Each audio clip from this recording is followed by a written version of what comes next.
and welcome back to Mads World. I'm your host Mads, and I hope you've enjoyed season 9 of the podcast. This is the season finale, so I do have one request. Please remember to subscribe, rate and review the podcast, as it's the simplest way to help out the show, and it will get me all prepared for season 10.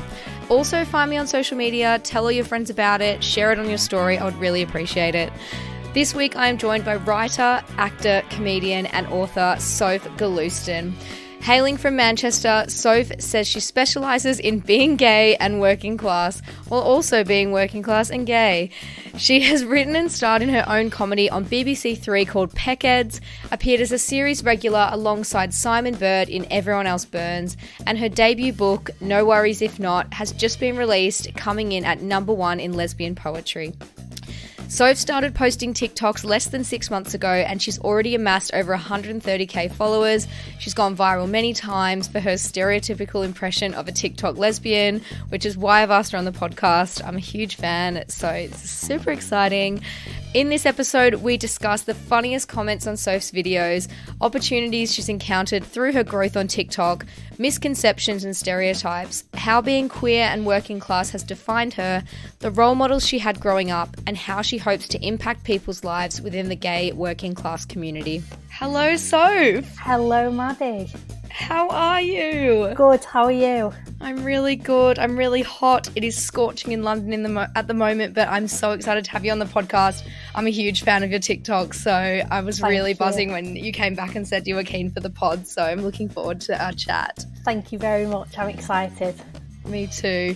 Let's jump into our speed date question round, just so everyone listening can learn a bit more about you before we have a discussion I'm really looking forward to as well, because it's not something I've spoken about on the podcast with anyone before. So nice. My first question is, what is your favourite pop culture moment? Okay, so for me, pop culture is defined by X Factor auditions. Amazing. That is my definition of pop culture. So I'm a proper like 2008 X Factor girly. So when I think of pop culture, I think of like Dawn the Apprentice jockey, Ariel Burdett, Debbie Stevens. I think of like old classic X Factor auditions. So maybe like Debbie Stevens throwing water over Louis Walsh. That for me is like high key pop culture. Iconic. And what about the guy who brings his brother who goes, "Come on, move your body"? Ant and Seb. Amazing. Whoa, whoa, whoa. I love that. It's so good. And it's just so cursed. But you know what I'm excited for? Big Brother this year. I think there's going to be some good memes coming out of that. Stop it.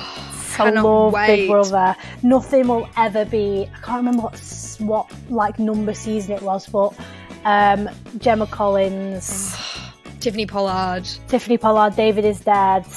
That for me, I think that's my all-time favourite, because I came from Australia, right? So I've been here 6 years. So I had not been exposed to any of this, any of the Love of Huns memes, I didn't even know who Gemma Collins was. And then God. Someone did the education with me at my job, and they sat me down and they're like, these are the videos that you need to familiarise yourself with if you're going to live in this country. And David is dead. True.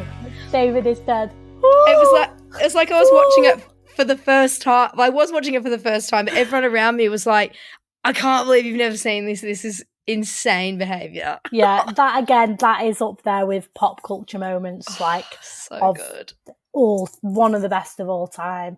And also Tiffany's speech for Gemma, which is actually featured in my book. Is it? Yeah. The shoes that she gave me were not particularly shoes I would buy for myself. I would have put them back on the rack. And they should be worn by a beautiful woman. And if that is the case... God, it's so good. So good. My next question is, what is your funniest date story? Oh, okay. Probably one of the funniest is when I was in Thailand with my girlfriend, and we were going on a little date to a cute island, like going to the island for the day. Amazing. And we had to get a boat there.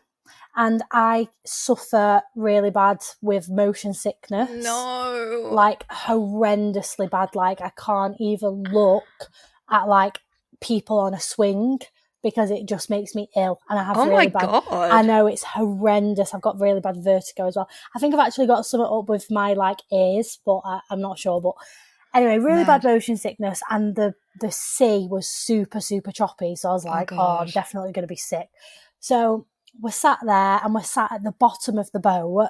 This is a really like old, it's not like it wasn't a nice, particularly nice boat. Okay. And we're sat like in like the depths of the boat, and it just stinks of like petrol, and it's just awful, right? And all the windows are closed as well for some reason. So it's boiling, it stinks, and I'm just going like flying round this bottom of this boat because it's so, so choppy. And I said to my girlfriend, I was like, look, I'm going to be sick, and we didn't have anything to be sick in. So I was like, please go and find me something quickly to be sick in. Anything. And she looked fine. Like, she doesn't really suffer with motion sickness that much. And I'm literally sat there going, I'm going to be sick. Like heavy breathing. Like, yeah, I was like fully talking to myself, and I was like, I need you to go and get me a bag quick. So she's gone, she's found a bag from someone, and she's on her way back to me, like flying across the boat. And just before she hands me the bag, she threw up in it. And she gave no indication that she was like feeling sick, gonna be sick. And I think it was like seeing me so violently ill. She just all of a sudden started being sick. And then I went into like caring mode. So I was like, oh my God, she's being sick. I need to look after her. But at the same time, I was like, ugh. So like she's being sick, I'm stroking her back. And while she's being sick, I'm like trying to look straight ahead. And I was literally saying to myself, like, you're not going to be sick. You're not going to be sick. You're not going to be sick. You're not going to be sick. And then seeing other people be sick makes me sick. Oh, it was same. That sounds horrendous. This happened to me at Gala the other day in London, because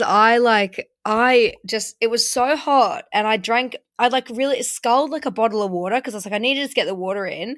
And then my stomach was like, absolutely not. I just threw up on the grass. And then my friend Megan was like, oh my God, why did you do that? And then she just threw up too. And I was like, what the hell? She's like, you've triggered me. Now I'm just going to, and then because she threw up, I threw up again. And then it was just like back and forth because we kept triggering each other. It was so bad. It is really, really bad. And the worst thing was, once we've gotten to this like beautiful island and everyone had got off the boat, my girlfriend was still being sick, so like we couldn't move. Bless. So we're still stuck in the bottom of the boat, like flying around this boat while she's being sick. And I'm thinking, I just want to flip and get off. Oh God. It was hell. Not good. Was it a good trip otherwise though? Other than that, it was a brilliant trip, yeah. Amazing. I do love a bit of Thailand. It was Thailand, right? Yeah, Thailand. Yeah, it's the first time nice. I've been. It's so beautiful. I loved it so much. So good. My next question is, and I'm really excited for this one to hear your answer, what are some of the funniest comments that you've gotten on your videos? Because my favorite thing about TikTok is, you know what my favorite thing to do is I try and guess what the top comments will be, and then I click on the comments, and then I'm like, I was right. Like, everyone wants to know that, you know? Yeah. Sometimes the comments, like when I'm scrolling through TikTok, sometimes the comments on other people's videos are funnier than the video. Yeah. Which I just love so much. So I think maybe my best kind of comments are things like, you have really pretty eyes. Do you have diabetes? What? Yeah, exactly. Literally. People are so random. Like, what the hell? Or like, your hair is so nice. Then just asking me about like a health condition. Yeah. Which I don't have. Yeah. Which is just so funny. Yeah, that's really good. I like it when people say stuff like, my therapist will be hearing about this. They're my favourite. That's good. Some people say like, going to divorce my husband now. Those ones are quite funny. To be honest, people like, depending on the video, the comments are so good. In fact, if I got video up now, Yeah. Let's have a quick look. Oh my gosh. Okay, so people always tell me that I look like H. Oh my God, that's not a compliment. So people say I look like Aaron Taylor Johnson, which makes me laugh so much.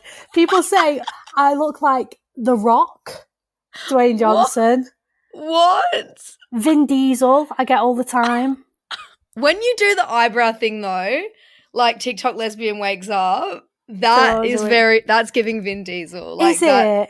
And that's actually giving The Rock, because The Rock does that, like, I can't do it. He does. Yeah, he does. The one-up eyebrow. It's so true. Or when I do things in public, people are like, not in public. And I'm like, I love doing it in public. I think maybe the comparisons make me laugh the most. Like, you look like so-and-so. Because sometimes I do see it a little bit. Yeah, I can weirdly see the Aaron Taylor Johnson one, and I don't know how, but it's like an energy. It's like, I don't know. Probably the comparisons are the best ones. And in a bit of a different vein, but still on TikTok, what wider impact do you hope to make through your platform that you have on TikTok? I think like supporting women in comedy, representing women in comedy, representing the LGBTQ plus community, just defying the stereotype of women not being funny. I personally don't think there's enough like gay women in the media across all platforms, really. So ultimately it is just about making people laugh. Like, my videos are really stupid and like they're really light-hearted. So like the core of them is to just, to just be funny. But I think if whilst doing that, just kind of like representing the communities I'm a part of as well is important for me. That's so cool. And tell me everything about your book, which I understand came out in April. No worries if not. And the themes that you explore in that, and how everything that you've done on on TikTok has the Australians coming out of me on TikTok has fed into that. Yeah, so the book is autobiographical. It's called No Worries If Not, and it's a funny-ish story of growing up working class and queer. So it's kind of split up into 3 sections. So childhood, teens and adulthood. And it covers a wide range of themes, from sexuality to grief to class, what else, love, so many themes like relationships. And it's kind of about how those things progress through different times of our lives, if that makes sense, but through a comedic lens. There's also a lot of poetry in there as well. So if I was to use sexuality as an example, when I was a child, I discovered my sexuality. When I was a teenager, I explored my sexuality.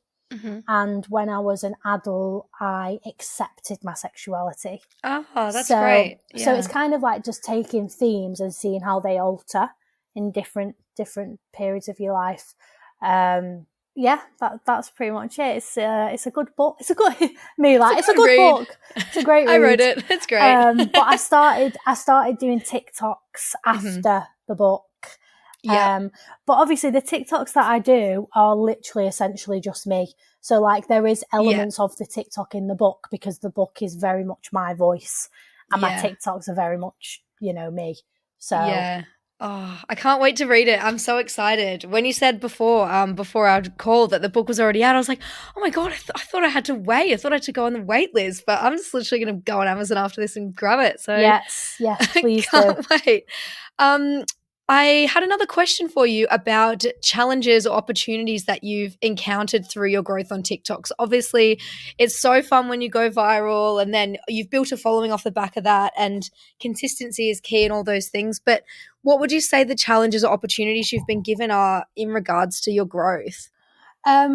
So I think opportunities, I've started getting a couple of like collab opportunities and stuff coming through to work with brands and things like that, which I'm really excited about, and sort of hand selecting opportunities that I think best reflect me and my brand and, you know, my voice and the kind of things I want to be involved with is really important as well.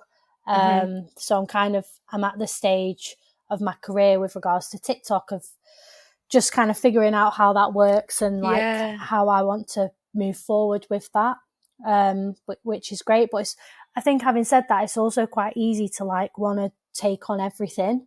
So if I get like something through, I'm like, oh, I really want to do that, or this seems really fun. But I've kind of gotten to a stage now where I'm being a bit more selective, and I'm like, okay, how is, like, I'm obviously going to help this brand, like, you know, talk about whatever, but how is this brand going to help me is now what I'm trying to think of, which is fun.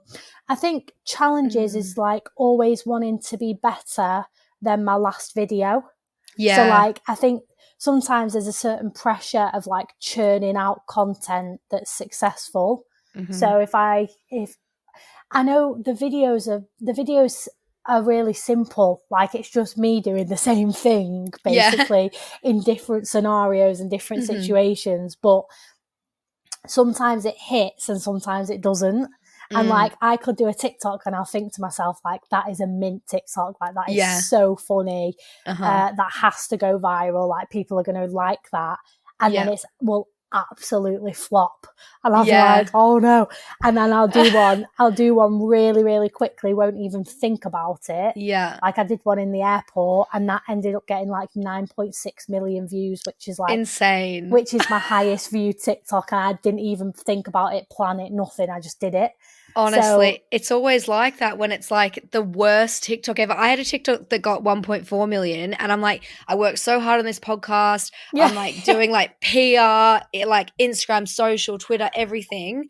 Did this shit TikTok about a guy that was dumping leaves in the back of my garden. And then all these people just started like abusing each other and abusing me, being like, your garden's disgusting anyway and all this. And I'm like, how is this what goes viral? Like, why can't the thing I put my fucking heart and soul into go viral, please? It's so true. It's like when I post about my book, it's like Flopalina. Like there is nothing. Like no, like Flopalina. It's giving flop when I post about my book. But then I'll literally like bite my lip in one video and it's got like millions and millions of views.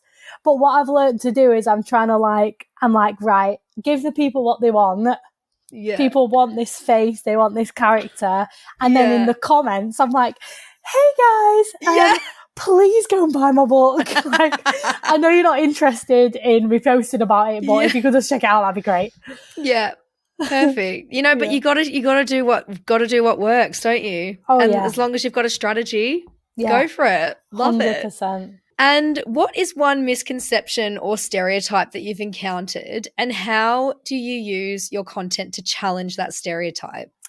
Well, I think obviously my content is essentially playing up to a stereotype. It's kind of me obviously creating this like large character based on a stereotype.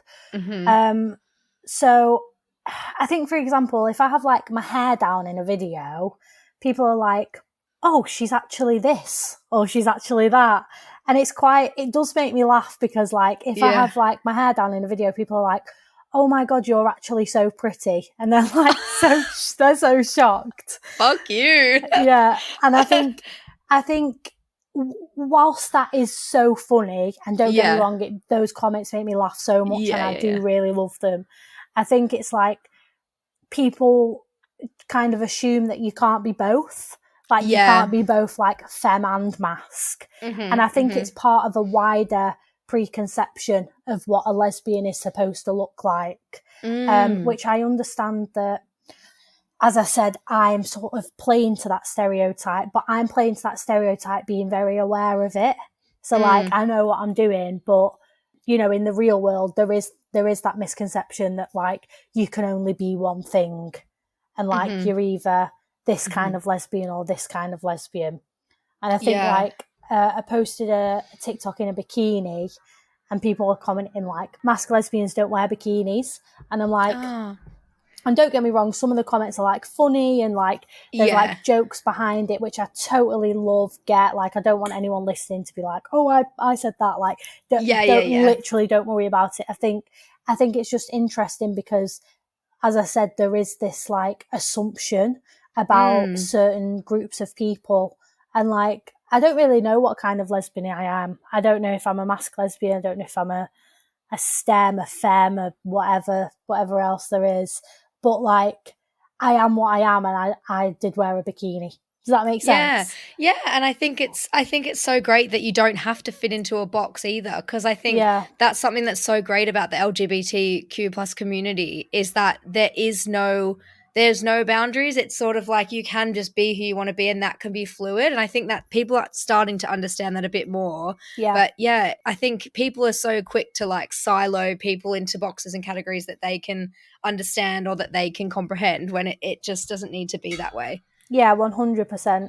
And as I said, I recognise that there's kind of like thin ice on it, because I know that my content is playing that stereotype.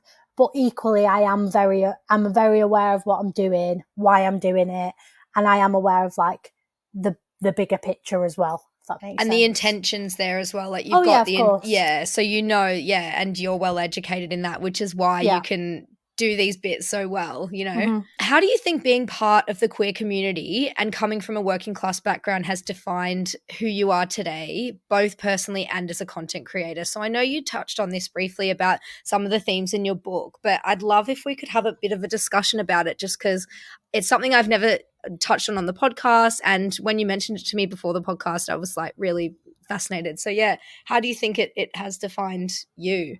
So I think those sort of qualities are very ingrained in me. Again, both as like from a personal perspective and creatively. It's part of every creative process that I have. Aside from TikToks, I am a writer and an actor and a stand-up comedian. And I inject those qualities into like everything that I do. So my writing, for example, I've written a short comedy for BBC Three called Peckheads, which is still available on iPlayer, I believe, if anyone wants to go and watch it. And that is about, you know, the main character, Mel, is a gay character. She's very working class, and like it's about sort of them having a laugh at school, but also facing like the pressures of being a teenager and being working class, and kind of contending with all of those things. Most of my stand-up set is like about me being gay and working class. People say, write what you know, and like those, I know those things so well because they are who I am, and they define. People like to say, oh, I don't like to define myself by being gay, or I don't like to define myself by being working class. But for me personally, I don't have issue with that. Like, I'm very proud of being gay. I'm very proud of being working class. And I believe those are like strong qualities in me, and they've made me the person that I am. They've certainly got me to where I am as well. Yeah. You mentioned before that you discovered your sexuality when you were quite young, and obviously you've written, what was it called again for BBC Three? Peckheads. Peckheads, love it. You've written that about teenagers and growing up as well. So growing up, did you have any role models or inspirational figures from similar backgrounds who helped to shape your understanding of what it means to be a working class queer person? I think when I was in school, so when I was a teenager, I didn't really there was not really a gay person for me that I looked up to, mainly because like I just wasn't aware of one at that time. There was a lot of gay men who, you know, I like enjoyed, you know, following their journey and stuff like that. But there was not a woman that I connected with in that way. Unfortunately, I kind of just found, I was the kind of kid at school that like, I was obsessed with like a couple of teachers at school, you know, like that kid, like female teachers. And I kind of found my like solace, if you like, in them, even though they weren't gay. That's so nice. Yeah, it is nice. It's definitely, like, in hindsight, helped me through a lot of things. I think so when I was a kid, I was a big fangirl. Like, when I was a teenager, I was a fangirl of Girls Aloud. Oh my God. I know. And so random. And Cheryl in particular. Love her. I know. And that was kind of, I think in the fan base that I was in at the time, loads of them, I'd say probably 95% of them were gay. And all in the closet like me. And I think we kind of all like knew that about each other. So that was like a nice safe haven for me as well. And I think now as well, when I find people that I like actors, writers, musicians, whatever, that I connect with, and I'm like, oh, I love them, I automatically get on Wikipedia and like read about their like personal lives. And it's so funny because if they've come from a working class background, I'm like, love them even more. Or if they've been to like a boarding school, I automatically like take a step back. And I'm like, oh, okay. Like, not relatable. I'm like, well, they're still good, but which, rightly or wrongly of me, that's just kind of how I feel about it. And then you mentioned there as well about forming relationships with other people in sort of fandoms. Was that online or offline? And I'd love as well to know, like, how do you think your background as a queer working class person has influenced the relationships you've made online and offline? So whether that's in fandoms, whether it's family, friends, relationships, like partners, anything. Yeah. So the fandom was online. And I ended up, making a lot of friends and so nice. People that I spent a long time with through that. So that was really lovely. And I know that's the case for a lot of teenagers as well. They would be part of a fandom for whoever. And then that's how they meet their like people, their crowd, which I think is so nice. I think I'll often get messages on Instagram from working class creatives expressing their admiration for my work, really? which I love so much, and how they wish to follow a similar path, which I love because I do the same thing. I'll message other working class people that I now look up to, and I'll say like, I love this that you've done, and I've really enjoyed reading about your journey, and it's really inspired me to do this, that, and the other, which I love. And obviously all my gay friends as well. Yeah. I love so much. Like, I've made really good friends with Charlie Marlowe, who is obviously oh my God, I'm obsessed with it. Yeah, who is fantastic.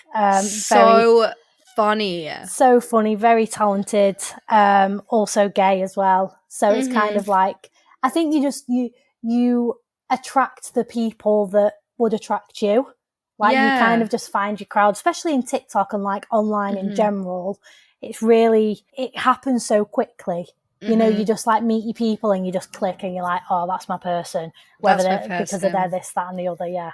So I read something the other day and it was like, it's when you find someone that you don't need social batteries for, like you can just be yourself, like just chill. Like, I have my friend Harriet and I'll go around hers and we hang out all the time, but we'll just sit there and like go on our phone, watch a film. Like, we won't even speak for like 3 hours. Yeah, we're just laying there.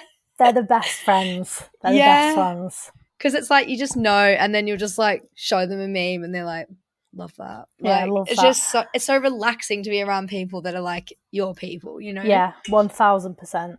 So good. I always think, how do you think people found those connections in like the 90s and like before that? Like, how did they even do it? I don't know. I don't know either. I think things like creatively have always brought people together. So music, like people meet people at like gigs and festivals, and I feel like that was probably like a thing that brought people together, like similar interests and stuff. Yeah, that's so true. And like going to see things in real life, like whether that's like film or art or something, you could just meet like-minded friends. Defo. Yeah, so nice. And how do you feel that coming from a working class background, how has that shaped the content that you make on TikTok? I think that, so I've always been this like silly character.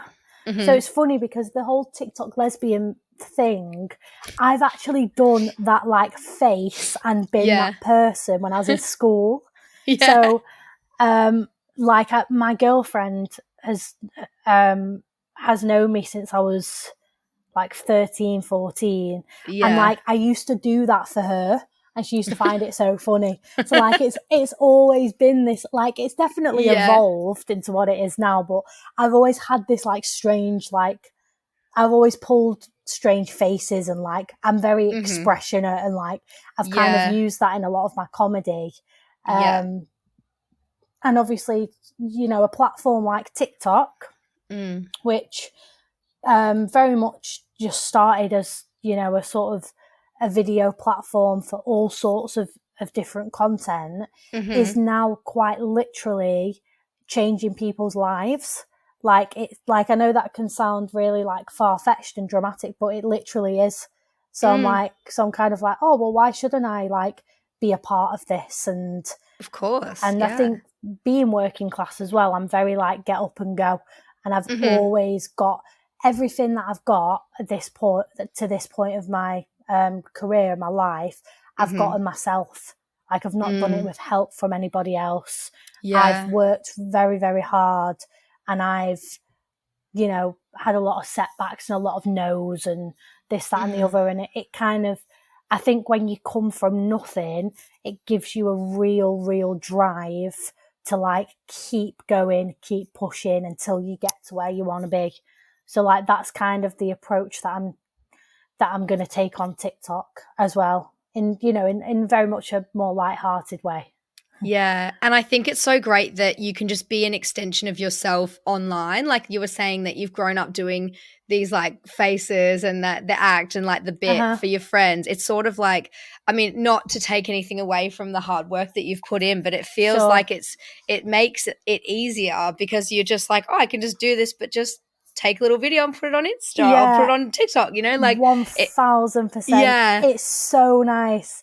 The laid backness of it is amazing. And I find that with a lot of the TikTokers that I like and that I find funny, I've, you know, heard them talk about stuff about how, you know, they're just being themselves. And it's so lovely that we can just like share a part of ourselves that is, you know, that other people really enjoy and find really funny. And like, you can actually make a career out of just being yourself. But TikTok is such a, I don't want to say it's an easy way, because it is hard to crack. TikTok is hard to crack. But once you've done it and you build your right audience and stuff like that, it's such a fabulous way to like, you know, share yourself with the world. And I love how it's changed so much. Like, even in the last 5 years, when we were like, the word was influencer rather than creator. Yeah. And it's people who are just projecting this fake, like really edited, heavily curated lifestyle on things like Instagram. And people idolized it and loved it. And now like everyone's just collectively gotten sick of that and so over it. Like, no one wants to see this polished fake version of someone's life. Like, they want to see stuff that's actually like real and funny and like someone's real personality coming through. So I think it's so cool that everyone's sort of just gone no to that, yes to this, you know, like it's completely changed. That's such a brilliant point to make as well. I've not really thought of it like that, but it's so true, because I wouldn't say I'm an influencer, and I'd never want to be an influencer. I don't have anything against influencers. If that's how you know, if that's how you make your money, like that's great. But I don't want to be that. Like, I want to be a creator, and I want to just create stuff. And I, you know, I love writing comedy. I love doing stand up. I'm obviously an actor as well. And like that's kind of where my passions lie. Yeah. And then obviously doing these like funny things on TikTok as well is just so much fun. So how does using your platform to represent and uplift the working class queer voices contribute to your own sense of fulfillment and empowerment? I think obviously I'm doing something that I love, and I like enjoy it as myself, and I'm proud of who I am, and I'm very open about that. And I feel like that would be validating for anyone. So like anyone who's part of the community or comes from a similar background, if they kind of see me being, you know, present and like doing what I'm doing and creating stuff, I feel like that can be quite validating. And I would just try and like encourage others to try something that they want to try as well, regardless of like what it is. If you've got like an idea or whatever, and you know, you've got something you want to share or a character or something, like I think it's empowering to try and like encourage other people to do the same thing as well. But I think mainly just like taking up that space, just being who I am and taking up that space is hopefully like validating for people in like the same community as me. Defo. And I liked your point about that you don't need to be queer or working class to look at you as a source of inspiration, as someone who's just following their dreams and creating content they want to make, and you know, being led by their passions. So I think that's really cool. It's all about taking risks as well. You have to take risks, even if it's a risk as small as like posting a TikTok that's Flopalina. You've just got to do it. Whereas, you know, otherwise sometimes there's bigger risks than that, but you have to take risks and you have to get through like the kind of stuff before you start getting to the cool stuff, you know. Giving yourself the ick a little bit. Oh my gosh, give myself the ick all the time. It's gotta be done. Got to be done. It's part of the process. Yeah. Finally, what's next for you? Where do you see your content going? Do you see it changing direction? I know that you're an actress as well, or actor. What's coming up? So I think for me, I want to continue acting. I really enjoy sort of, you know, acting in comedies and things like that. And obviously I've just been a series regular in Everyone Else Burns on Channel 4, which was honestly like a dream come true. Really? It's all I've ever wanted to do since I was a kid. Is sort of have a role like that in a show like that. So if I can just sort of continue auditioning and things and hopefully secure a few more parts. I'm currently writing. I've got something in development at the minute with a major broadcaster. So as soon as I can say more about that, I will. Exciting. But yeah, so I think I want to carry on acting. I want to carry on writing.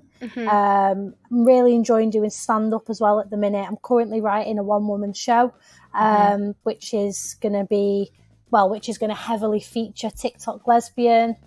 You heard it here first. So amazing. Anyone that wants to come and watch an hour of TikTok Lesbian, I will be there. Keep an eye out for shows. And then I think with regards to TikTok, just carry on like posting stuff that makes me laugh. Like it makes me laugh so much, and I think it's quite a safe thing. So I might venture out and try some like different characters, and please do. Give it a try. And just sort of give it a go. Give myself the ick, I'm sure, but I think just give it a go, and I feel like I've got a really nice supportive audience behind me and like my followers and stuff like that. So I'm kind of excited to see where that's going to go, and I'm just going to just continue exactly how I'm going, really. Oh, I'm so pleased for you. And it's just, so exciting watching your journey. And I'm so pleased that you've been able to come on the podcast and chat. It's been really fun. Thank you so much for having me. I hope you enjoyed my chat with the wonderful Soph. This is the season finale. So please remember to subscribe, rate and review the podcast, and get in touch with me on social media for whoever you want to see in season 10 of Mad's World. Peace.